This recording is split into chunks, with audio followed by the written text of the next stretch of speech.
sebelum kita mati.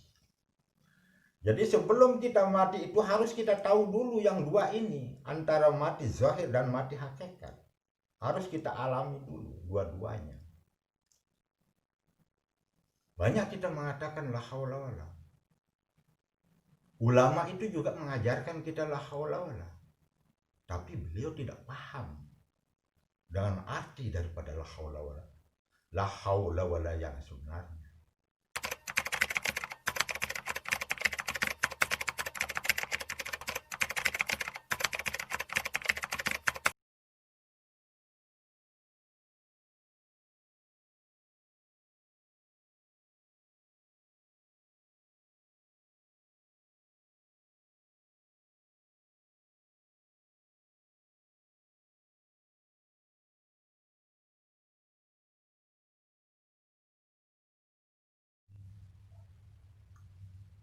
Assalamualaikum warahmatullahi wabarakatuh.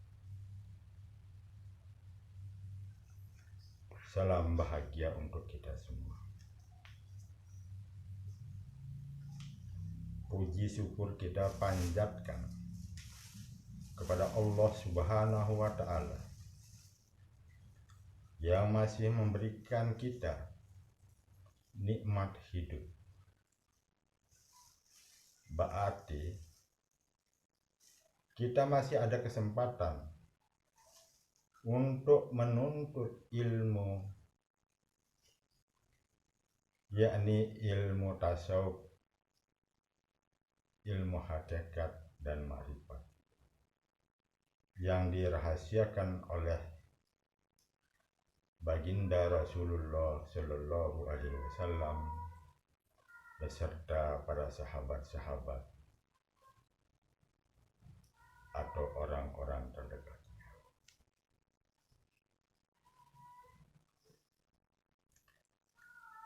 Kita lanjut kepada pembicaraan ilmu yang dirahasiakan.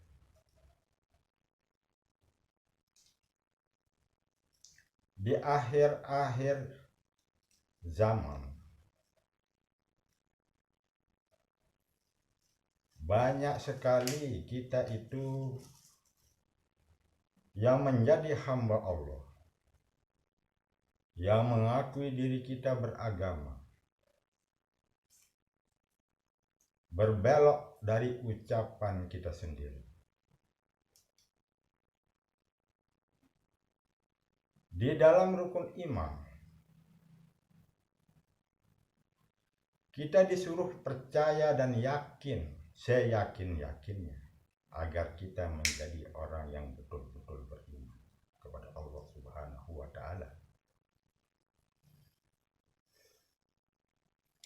Rukun iman itu terbagi menjadi 6 pecahan atau menjadi 6 bagian yang harus kita yakini agar kita menjadi orang yang beriman, yang betul-betul beriman.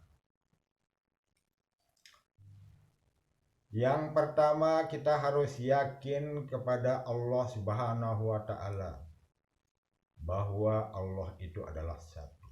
Itu harus kita yakin, betul-betul yakin.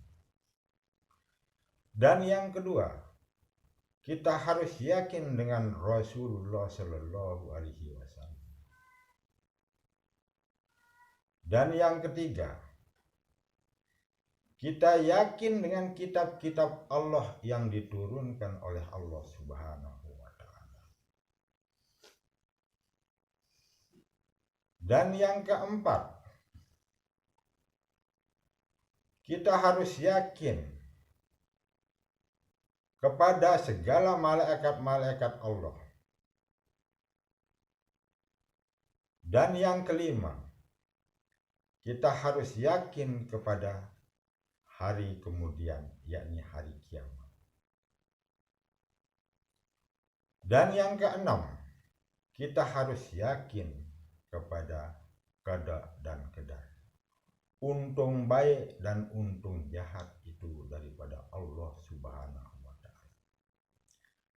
Yang bagus maupun yang tidak bagus itu dari Allah Subhanahu wa Ta'ala.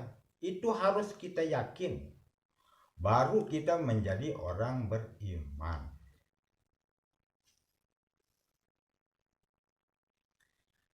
Tapi di zaman sekarang ini banyak sekali saya dengar para guru-guru atau orang-orang yang bisa mengajarkan kita tentang kebaikan. Barusan saja kita dengar dia mengajarkan kita kada dan kedar untung baik dan untung jahat itu daripada Allah Ta'ala. Tapi kita ini belum pergi dari depannya mereka yang mengajarkan kita. Kok cepat sekali kita itu membalik omongan kita. Kita mengatakan yang baik daripada Allah dan yang tidak baik itu perbuatan setan, begitulah kata seorang guru. Bukankah dengan secara tidak langsung kita mengatakan bahwa Tuhan itu adalah setan? Kalau kita berkata seperti itu, tadinya kita mengatakan yang bagus maupun yang tidak bagus itu perbuatan Allah, itu datang dari Allah. Sekarang kita mengatakan yang tidak baik itu perbuatan setan. Hati-hati dengan ucapan kita sendiri, saudara-saudara. Perhatikan kalimat ini. Supaya jangan kita terjerumus di dalam jurang yang sangat dalam. Supaya jangan kita terkena seperti riwayat seorang ulama di zaman dulu yang diriwayatkan di dalam kitab Bidayatus Salikin. Seorang ulama yang sangat rajin berzikir, sembahyang, puasa, bahkan pergi haji. Haji berkali-kali, perang sabil juga dikerjakan. Kurang apa kebaikan yang diajarkan atau yang dilakukan oleh beliau. Tetapi yang begitu bagus pekerjaannya, kenapa diriwayatkan di dalam kitab itu? Seharusnya mereka mendapat imbalan yang baik, tapi sebaliknya, neraka yang diberikan oleh Allah, bukan yang baik, bukan surga yang dia dapatkan. Maukah kita seperti itu, saudara-saudara? Ini ulama, apalagi semacam kita begini. Kita ini seorang yang tidak tahu apa-apalah dibandingkan dengan beliau itu yang sudah diriwayatkan. Nah, lagi-lagi golongan Islam itu terbagi menjadi 73 golongan. Itu diriwayatkan juga dalam Alkitab. Yang satu golongan lolos kepada Allah Subhanahu wa Ta'ala, yang 72 golongan itu tidak lolos kepada Allah Subhanahu wa Ta'ala. Padahal kita sudah mengerjakan yang baik-baik, semuanya baik pekerjaan kita. Kita sudah sholatnya rajin, beramal-amalan segala macam, berzikir segala macam. Tapi kita itu tidak cukup dengan amal-amalan itu. Tidak cukup kita dengan amal-amalan yang kita kerjakan yang baik-baik itu. Berarti masih ada yang lebih penting yang harus kita tahu atau kita cari. Seperti kata Rasulullah Shallallahu Alaihi Wasallam kepada seorang sahabatnya, Sayyidina Abu Bakar. Rasulullah sendiri ngasih tahu sahabatnya, Sayyidina Abu Bakar, kata Rasulullah, jangan sekali-kali kamu merasa lebih terhadap diri kamu, biar kamu banyak mengerjakan sembahyang dan puasa. Kamu tahu enggak? yang membuat kamu lebih di sisi Allah itu hatimu dan rahasia yang ada di dalam hatimu. Rahasia Allah itu yang ada di dalam dirimu atau di dalam hatimu. Cuma itulah yang membuat kamu lebih kepada Allah Subhanahu wa ta'ala. Begitulah kata baginda Rasulullah kepada seorang sahabat.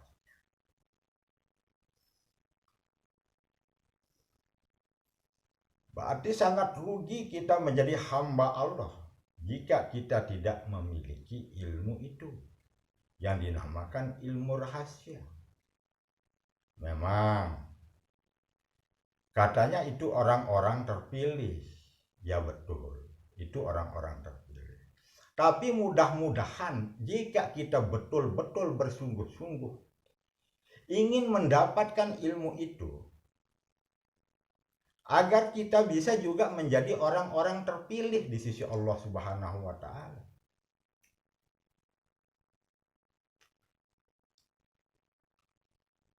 Seperti hadis Nabi, man talaba syai'an jiddan wajad. Jadi barang siapa bersungguh-sungguh atau menginginkan sesuatu yang dia inginkan, pasti itu akan diberikan oleh Allah Subhanahu wa ta'ala. Nah, seperti itu saudara-saudara. Jadi sekarang kita masuk kepada pemberian Allah yang di dalam diri kita yang dinamakan mati. Mati itu ada dua macam. Ini penting sekali kita tahu saudara-saudara. Mati itu ada dua macam. Mati pada syariat apabila kita habis napas. Ini kita sudah tidak bernapas lagi. Itu yang dinamakan mati pada syariat.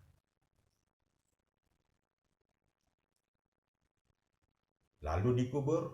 Kalau sudah mati lalu dikubur. Nah, seperti itulah riwayatnya.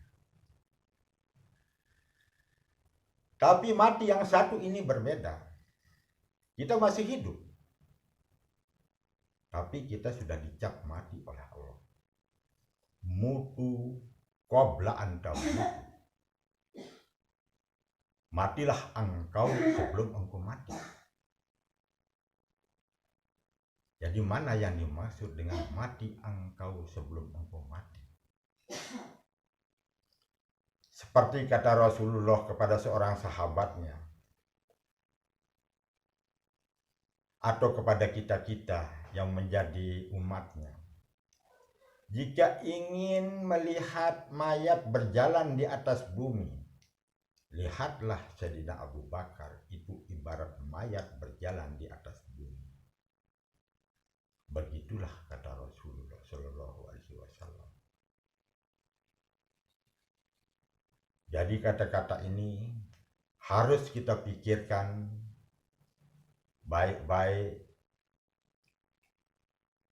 supaya kita mendapatkan ilmu yang dimaksud ilmu rahasia.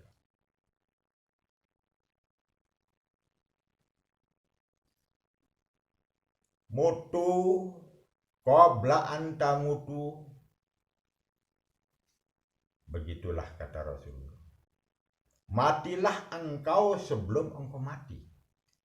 Matilah engkau sebelum engkau mati. Mana yang dimaksud? Mati pada syariat sudah saya jelaskan. Sekarang mati pada hakikat. Kelihatannya kita hidup. Coba kaji. Apa arti daripada la haula wala quwwata illa billahil aliyil azim? Subhanallah walhamdulillah wala ilaha illallah wallahu akbar wala haula wala quwwata illa billahil aliyul azim. Apabila kita betul-betul paham dengan kalimat ini, tiada daya dan upaya bagiku atas mengerjakan sesuatu apapun jua, terkecuali dengan daya upayamu atau dengan kekuasaanmu ya Allah. Aku bisa mengerjakan segala apapun yang aku inginkan. Berarti kita mengerjakan sesuatu itu bukan dengan daya upaya kita sendiri. Kalau kita sudah mengatakan la haula wala, berarti kita itu sudah mati, mutu. Sebelum kita mati. Jadi sebelum kita mati itu harus kita tahu dulu yang dua ini, antara mati zahir dan mati hakikat. Harus kita alami dulu dua-duanya. Banyak kita mengatakan la haula wala. Ulama itu juga mengajarkan kita la haula wala. Tapi beliau tidak paham dengan arti daripada la haula wala. La haula wala yang sebenarnya. Berarti kalau kita amati arti daripada la haula wala itu, kita tidak bisa bergerak sedikit pun, tidak bisa bergerak. Kenapa kita bisa bergerak?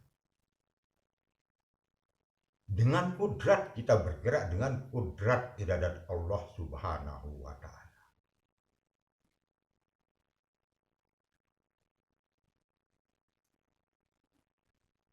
Nah, satu lagi, ada seorang hamba Allah yang dianggap waliullah, orang yang dekat kepada Allah Subhanahu wa ta'ala, rata-rata mengatakan,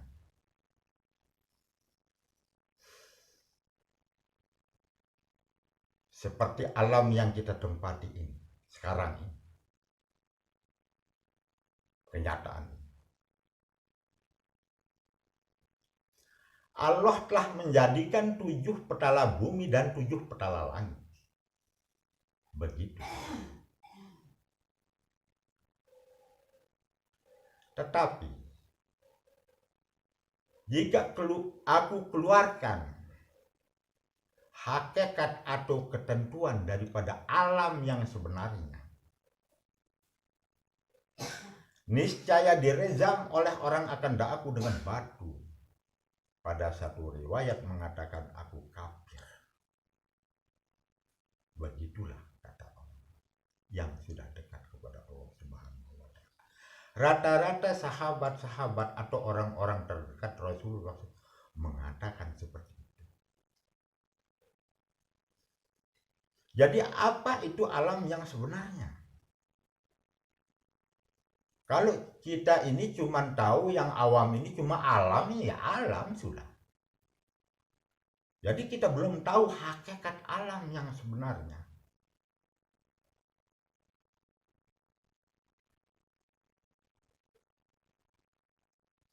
Makanya di sini saya menghimbau saudara-saudara sekalian yang membuka video ini, mudah-mudahan kita diberi hidayahnya oleh Allah Subhanahu wa ta'ala, bisa memahami hakikat alam ini atau ketentuan alam ini.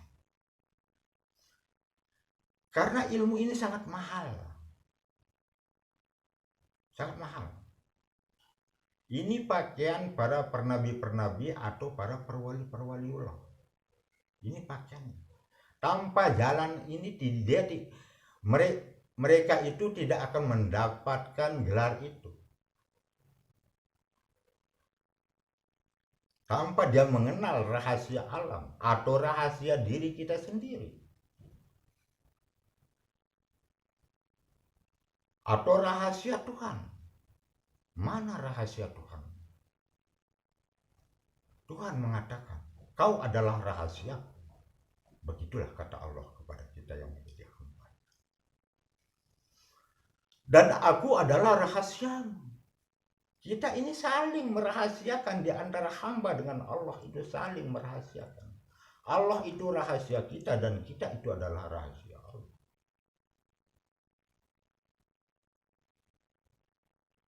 Makanya kita harus belajar dan terus belajar. Jangan mau ketinggalan. Masa orang-orang terdahulu saja diberikan pangkat wali oleh Allah? Kita enggak. Tuhan itu adil. Jika dari dulu diberikan hambanya pangkat wali itu, sekarang juga banyak yang dikasih pangkat itu. Tapi kita enggak tahu mana dia orangnya.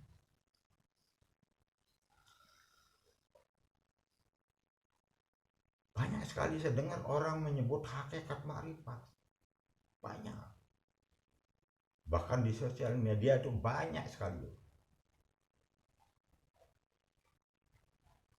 Tapi apakah beliau sudah tahu di mana pertemuan antara Tuhan dengan hamba? Di mana pintunya? Sudah tahu enggak? Kok berani sekali kita mengatakan diri kita Allah? Ada juga seperti itu. Kalau dia sudah tahu,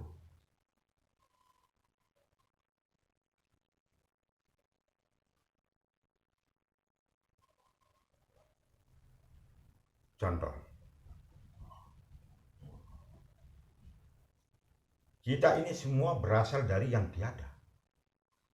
Nol, dari nol. Lalu wujud, satu. Kita berada di dalam alam ini. Setelah kita ada, kita akan larinya ke nol lagi. Dari nol ada nol. Apa arti nol?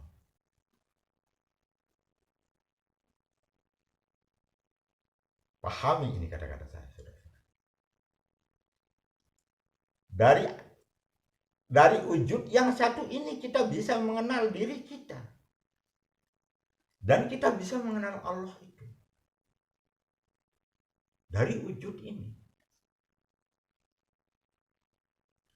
Kalau sudah masuk ke nol kedua kalinya, siapa yang mengenal Allah? Siapa mengenal?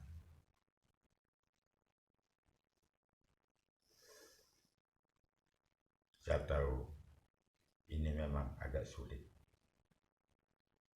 Tapi pelan-pelan kita harus belajar.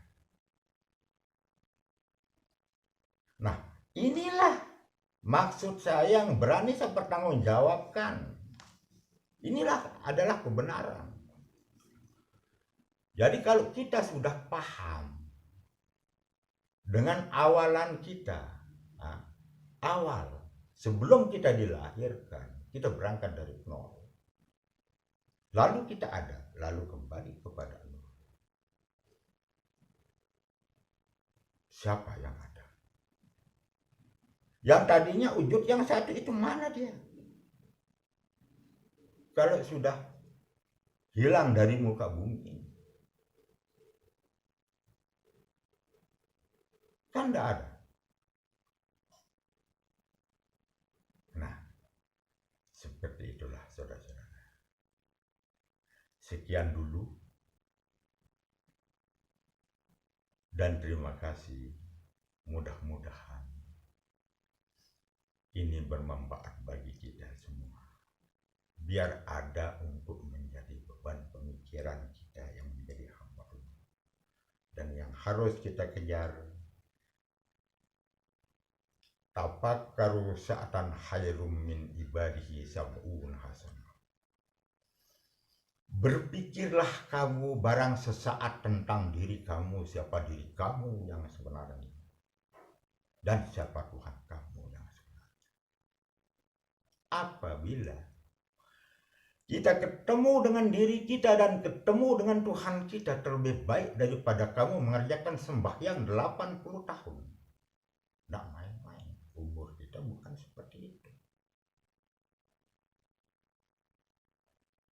Belum lagi ada ayat yang mengatakan daimun bisolatihi, sembahyang yang tiada putusnya 24 jam.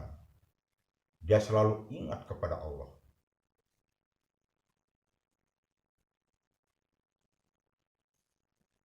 Satu kali mereka bernapas. Perbandingan. Ini perbandingan.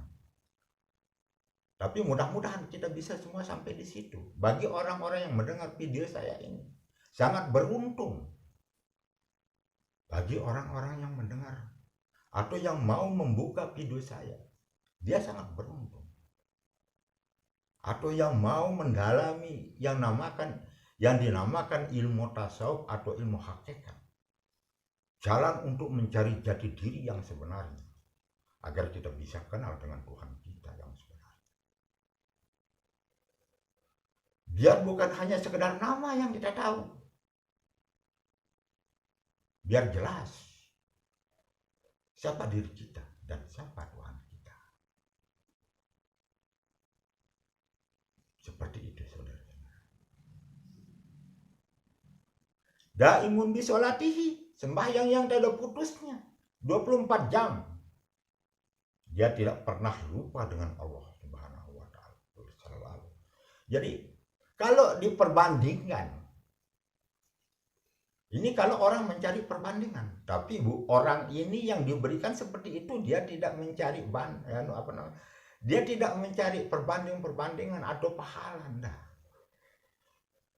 Cuma dia berzikir atau ingat kepada Allah semata-mata rahmat kepada Allah Subhanahu wa taala. Itu rahmat daripada Allah Subhanahu wa taala. Satu kali beliau bernapas. Ini perbandingannya. Satu kali kita bernapas. Ini napas yang keluar. Satu kali napas itu keluar. Bayangkan dalam satu hari, satu malam itu berapa kali keluar masuk napas itu. 20.000 orang mati perang Sabil. Ini orang mati perang Sabil. Tidak main-main. Orang mati perang Sabil sudah disebutkan dalam Al-Quran. Itu orang sudah luar biasa. Masih lebih besar nilainya napas orang yang diberikan seperti itu oleh Allah Subhanahu wa taala. Makanya sama himbau saudara-saudara, marilah kita kejar. Mudah-mudahan kita diberi masuk atau diberi mengenal apa yang dimaksud dengan daimun bisolatihi, sembahyang yang tiada putusnya, agar kita masuk dalam golongan itu. Mudah-mudahan kita berdoa, kita berharap kepada Allah Subhanahu wa taala. Cuman dia Allah Subhanahu wa taala tempat kita berharap, enggak ada lain. Yang penting kita itu sekarang jalankan kebaikan itu, apa yang disuruh oleh Allah, apa yang disuruh oleh rasul-rasul atau oleh para ulama-ulama kita. Jalankan itu semua kebaikan itu. Tanpa itu kita tidak akan bisa dapat. Dan yang tidak kalah penting lagi, kita perbanyak zikir di dalam diri kita. Di waktu saat kita duduk, di waktu saat kita tidur, atau kita berdiri. Walaupun bibir tidak bergerak, tapi dalam hati ini bergerak. Sekian dan terima kasih. Wassalamualaikum warahmatullahi wabarakatuh.